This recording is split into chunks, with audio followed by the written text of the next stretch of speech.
నమస్తే welcome to APNTS Telugu news. Krishna జిల్లా బాపులపాడు మండలం రంగయ్యప్పరావుపేట గ్రామంలో వరద బాధితులకు ఏపీయూడబ్ల్యూజే కృష్ణా జిల్లా శాఖ వారు అన్న వితరణ చేశారు. గత 9 రోజుల నుంచి బుడమేరు ముంపునకు గురైన రంగయ్య అప్పారావుపేట గ్రామంలో ఉన్న వితరణ కార్యక్రమం నిర్వహించారు.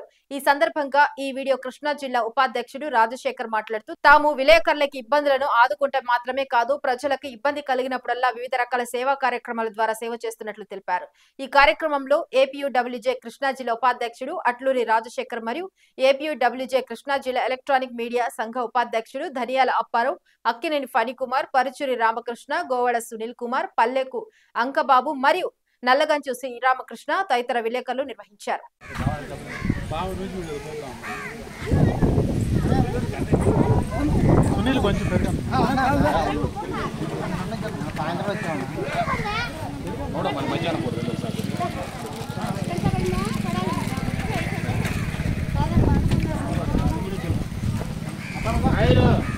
కనపడతలేదు ఏంటి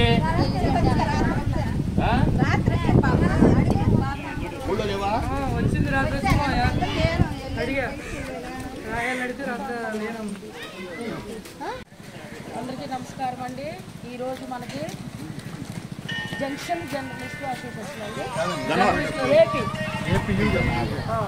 ఏపీయూడబ్ల్యూజే అసోసియేషన్ జర్నలిస్ట్ అసోసియేషన్ వారు ఈరోజు మన కొరకు మధ్యాహ్నం అన్నదాన కార్యక్రమం చేయడానికి వారు వచ్చి ఉన్నారండి. మన గ్రామం మునిగిపోవడం వల్ల మనకు ఒక పూట ఆతిథ్యం ఇవ్వాలని వారు ఆశపడినారు. వారిని బట్టి మేము సంతోషిస్తున్నాము. ఎన్నో ప్రాంతాల నుండి ఎంతోమంది ఇబ్బందులు పడుతున్నప్పటికీ మన గ్రామాన్ని ప్రేమించి వారు ఇంకా సేవా కార్యక్రమాలు ఎంతమందికి చేశారో మనకైతే తెలియదు. అందుని బట్టి మీకు మిమ్మల్ని కంగ్రాట్ చేస్తున్నాను సార్. మా గ్రామాన్ని ప్రేమించి రామకృష్ణ గారి ద్వారా మా గ్రామానికి వచ్చి మీరు ఈ విధంగా అన్నదాన కార్యక్రమం చేయడం మాకు ఎంతో సంతోషం. మిమ్మల్ని మీ కుటుంబాల దేవుడు ఎప్పుడు దీవించాలని మనస్ఫూర్తిగా కోరుకుంటున్నాను సార్. చిన్న ప్రార్థన చేద్దాం, కళ్ళు మూసుకోండి సార్. బుడమేరు వరదల కారణంగా బాపులపాడు మండలం రంగయ్యప్పరావుపేట గ్రామం పూర్తిగా నీట మునిగింది. ఈ గ్రామంలోని వరద బాధితులకు ఈరోజు Andhra Pradesh union of working journalist ఆధ్వర్యంలో ఆహారం అందించడం జరిగింది. గ్రామంలోని సుమారు 200 మందికి ఉదయం అల్పాహారం, మధ్యాహ్నం భోజనం ఏర్పాటు చేయడం జరిగింది.